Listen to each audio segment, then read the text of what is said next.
Bapak, Ibu, saudara-saudariku yang terkasih dalam Tuhan kita Yesus Kristus, salam jumpa kembali, salam sejahtera untuk kita semua.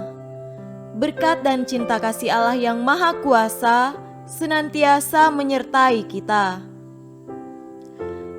Hari Selasa 29 September 2020 adalah pesta Santo Mikael, Gabriel dan Rafael, Malaikat Agung. Tuhan menciptakan surga dan bumi dan semua malaikat dan para pemimpin malaikat yang disebut malaikat agung. Para malaikat agung adalah sahabat Tuhan. Mereka bercahaya dan gagah serta perkasa. Termasuk di antara para malaikat agung adalah Mikael, Gabriel dan Rafael. Malaikat Mikael adalah panglima perang bala tentara surgawi.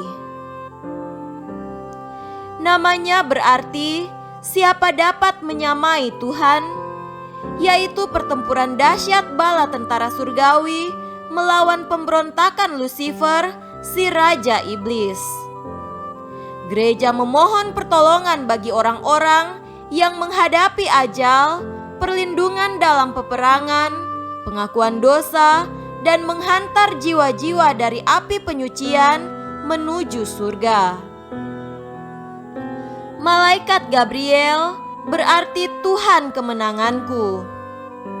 Santo Gabriel dianggap sebagai utusan khusus untuk menyampaikan pesan-pesan Tuhan kepada manusia untuk menjelaskan penglihatan-penglihatan yang diperoleh Daniel. Dalam Injil Lukas, dikisahkan bahwa Gabriel menyampaikan berita kelahiran Yohanes Pembaptis kepada Sakaria, serta menyampaikan kabar sukacita kelahiran Yesus, Tuhan dan Penyelamat kita, kepada Bunda Maria. Malaikat Rafael berarti Tuhan menyembuhkan. Namanya disebutkan dalam kitab Tobit, di mana dikisahkan Rafael menyamar sebagai manusia untuk menemani seorang pemuda bernama Tobia dalam suatu tugas serta memberikan obat kepadanya guna menyembuhkan mata ayahnya yang buta.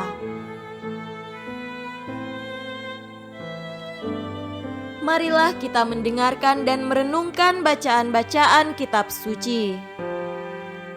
Bacaan pertama dari Nubuat Daniel, pasal 7, ayat 9 sampai 10, dilanjutkan dengan ayat 13 sampai 14. Sementara aku terus melihat, tahta-tahta diletakkan, lalu duduklah yang lanjut usianya. Pakaiannya putih seperti salju dan rambutnya bersih seperti bulu domba. Kursinya dari nyala api, dengan roda-rodanya dari api yang berkobar-kobar. Suatu sungai api timbul dan mengalir dari hadapannya. 1000 kali beribu-ribu melayani dia, dan selaksa kali berlaksa-laksa berdiri di hadapannya. Lalu duduklah majelis pengadilan, dan dibukalah kitab-kitab. Aku terus melihat dalam penglihatan malam itu, tampak datang dengan awan-awan dari langit, seorang seperti anak manusia. Datanglah ia kepada yang lanjut usianya itu, dan ia dibawa ke hadapannya. Lalu diberikan kepadanya kekuasaan dan kemuliaan, dan kekuasaan sebagai raja, maka orang-orang dari segala bangsa, suku bangsa dan bahasa mengabdi kepadanya. Kekuasaannya ialah kekuasaan yang kekal, yang tidak akan lenyap, dan kerajaannya ialah kerajaan yang tidak akan musnah. Demikianlah sabda Tuhan. Syukur kepada Allah. Tuhan beserta kita sekarang dan selama-lamanya. Inilah Injil Yesus Kristus menurut Yohanes. Dimuliakanlah Tuhan. Injil Yohanes pasal 1 ayat 47 sampai 51. Kata Filipus kepadanya, "Mari dan lihatlah." Yesus melihat Natanael datang kepadanya, lalu berkata tentang dia, "Lihat, inilah seorang Israel sejati, tidak ada kepalsuan di dalamnya." Kata Natanael kepadanya, "Bagaimana engkau mengenal aku?" Jawab Yesus kepadanya, "Sebelum Filipus memanggil engkau, aku telah melihat engkau di bawah pohon ara." Kata Natanael kepadanya, "Rabi, engkau anak Allah, engkau raja orang Israel." Yesus menjawab katanya, "Karena aku berkata kepadamu, aku melihat engkau di bawah pohon ara, maka engkau percaya? Engkau akan melihat hal-hal yang lebih besar daripada itu."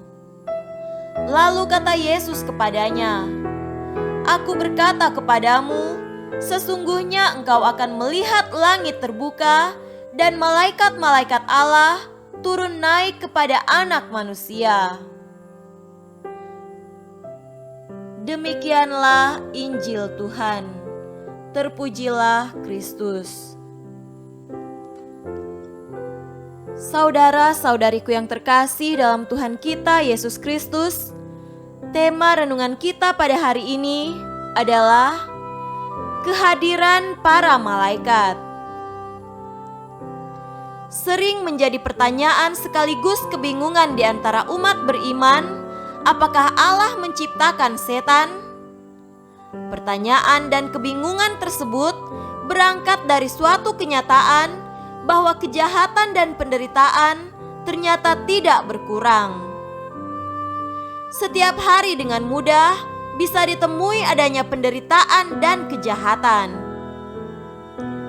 Saudara terkasih, kenyataan bahwa ada banyak kejahatan dan penderitaan di dunia ini itu bukanlah salah Allah. Allah tidak pernah menciptakan setan.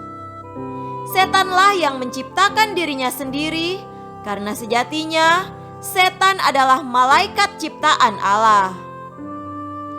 Allah menciptakan malaikat dan memberi daya kehendak sekaligus kebebasan kepada para malaikat. Ternyata ada segelintir malaikat yang menyalahgunakan kehendak dan kebebasannya untuk berbalik melawan Allah. Maka muncullah setan, yakni malaikat yang mengubah dirinya sendiri menjadi penghulu kejahatan. Hari ini kita sekalian memperingati pesta para malaikat agung. Mereka adalah para malaikat yang hingga akhir memilih untuk tetap setia kepada Allah. Mereka adalah teladan iman yang baik untuk kita sekalian. Para malaikat agung setia melayani Allah dengan menjalankan tugas yang diberikan kepada mereka masing-masing. Yesus menunjukkan kepada kita bahwa malaikat juga memiliki kesamaan dengan kita, yakni hidup dalam kasih Allah Bapa sendiri. Yesus mengingatkan kepada kita bahwa kepenuhan hidup kita adalah tinggal di dalam kasih Allah Bapa dan setia melaksanakan perintah cintanya.